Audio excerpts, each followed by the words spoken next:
Several months ago, the director of the Shrine of St. Anthony in Ellicott City, Maryland, which is where our provincial headquarters is located, asked me if I would celebrate the Mass commemorating the end of the pilgrimage of the relic of St. Maximilian Kolbe throughout our parishes and ministries in our Franciscan province.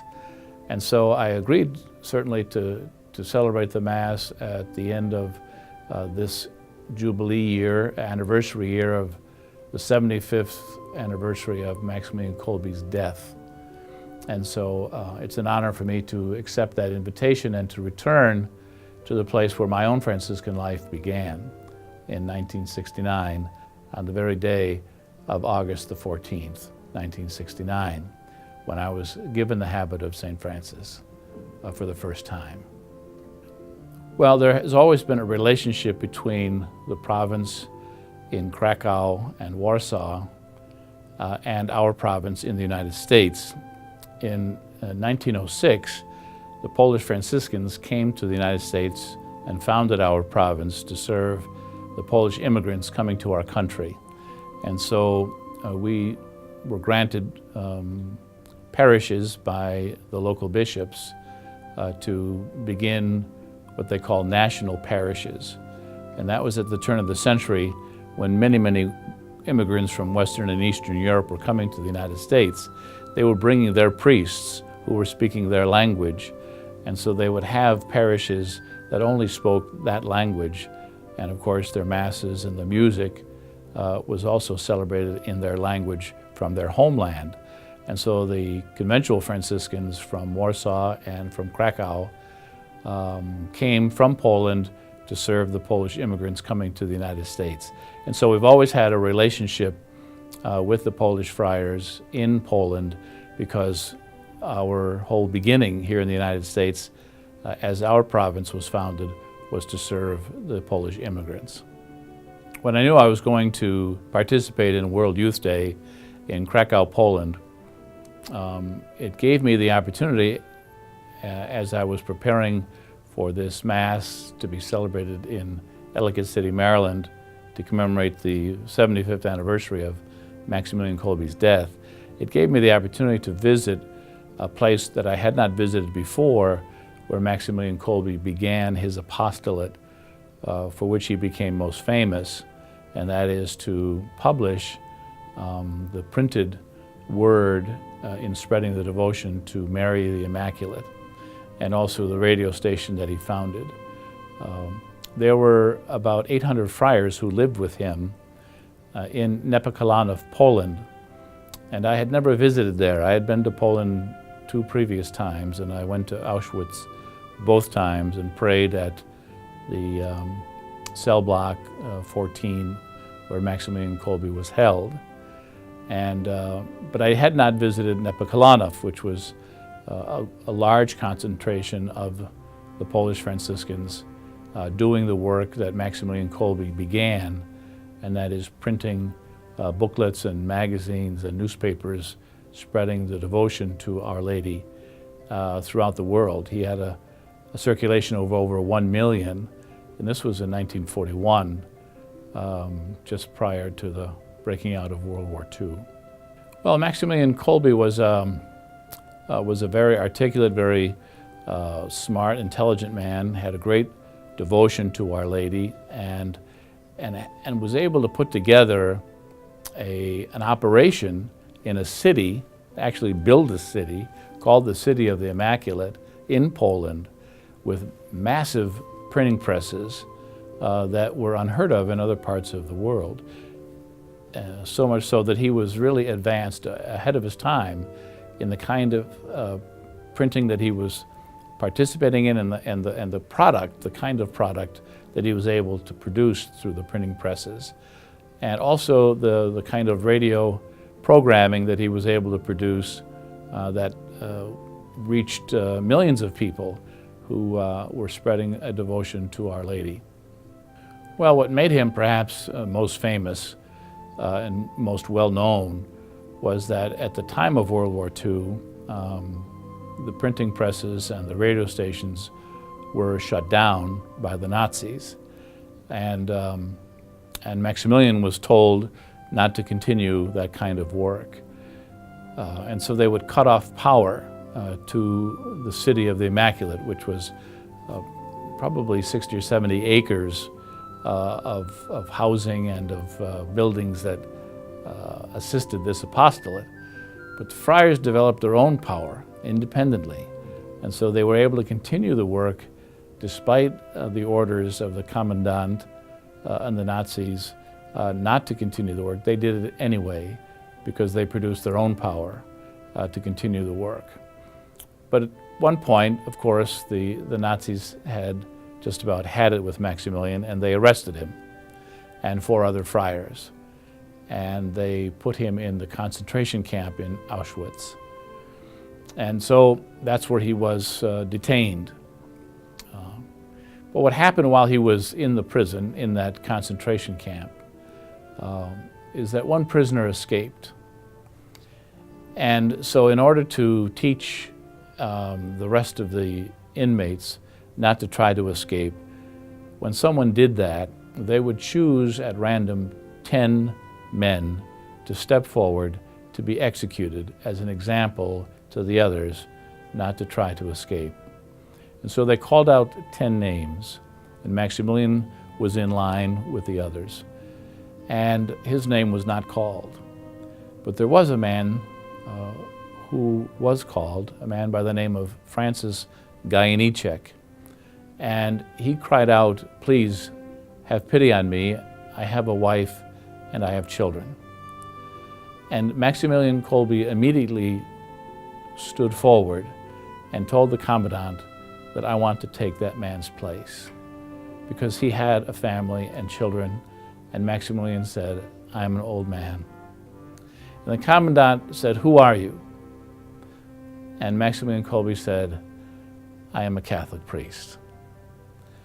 And so in an unusual reaction, they accepted the challenge, and they took Maximilian Kolbe in place of Francis and put he and the other 9 in a starvation bunker to starve to death. When Maximilian was in the bunker, he was able to continue to pray and to invite the others to pray with him. It was also said that hymns were heard being sung that these men who were starving to death would engage in their final days. And all of them died by starvation except for Maximilian. And so in order to speed up his death, they gave him a lethal injection. And so he died on August the 14th, and is known for his martyrdom in sacrificing his life for another. Francis Gajnicek was present at the canonization of Maximilian Kolbe by Pope John Paul II. And as Francis Gajnicek's family began to die off, and in his very late years, he asked the friars in Nepomuceno if he could end his years living with them. And they agreed, and that he would be buried in the friars' cemetery. And so when I was in Poland and when I visited the city of Nepomuceno, I was able to go to the cemetery and see the grave of Francis Gajnicek, who passed away just 10 years ago. And so it was a very important visit for me to be able to see kind of the roots of our province in the United States that came from Poland, and the kind of operation that Maximilian Kolbe had not only in Poland, but he also had a similar city called the City of the Immaculate in Nagasaki, Japan. And the devotion of Mary continued to spread as a result of their work as well. So Maximilian Kolbe, I think, had this idea, this mission, that he was going to really convert the world for Christ through the Immaculate. And that was a mission that he felt he was called to do. And he did it well. But the World War had other plans, and the knowledge of Maximilian and his courage and his faith enabled him to show the kind of person that he really was, because he became a prisoner, and then he was able to to give his life for another. As the scriptures tell us, no greater love does a man have than to lay down his life for his friend. And that's what Maximilian did. And so he became known for his bravery, for his faith, as well as for his devotion to spreading the theology of Mary and devotion to Mary throughout the world. I would suspect that most of the people that will be there know the story of Maximilian Kolbe's life. But it's like reading the Passion of Christ. You know, we read it every Good Friday. We read it every Palm Sunday. It's the same story.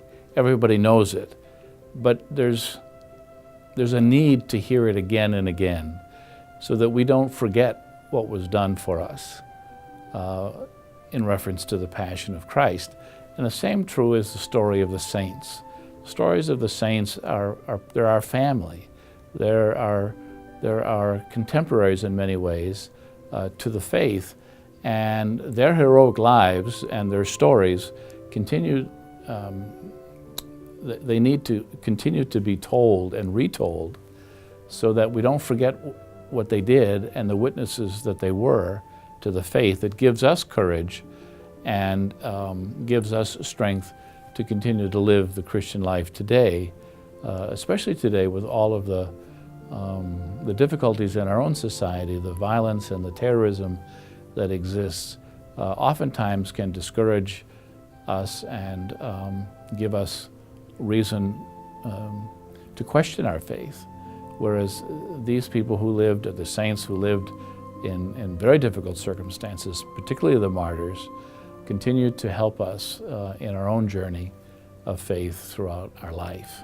And so these stories need to be retold. So part of my homily will be to retell a little bit of the story of Maximilian Kolbe. But primarily I'm going to speak about the virtue of hope and what Maximilian Kolbe's life, his work and his life has given us as a legacy, and that is never to give up, always hope. It's one of the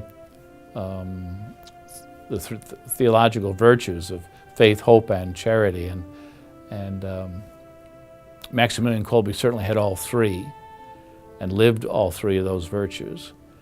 But I think the virtue of hope is one that we need today, given our circumstances in life, both personally and as a country and as a world. And I think that's the message of Pope Francis as well, is a message of hope, not to lose hope, to continue to look forward. And perhaps we won't experience all the things that we would like to experience in this life, but our hope should not so much be in this life, but in the next life, the life that has been won for us through the death and resurrection of Christ.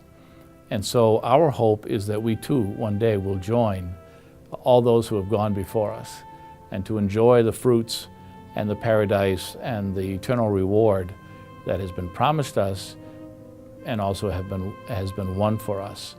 And I think that's the message that Maximilian Kolbe can give us today, is to continue to be people of hope.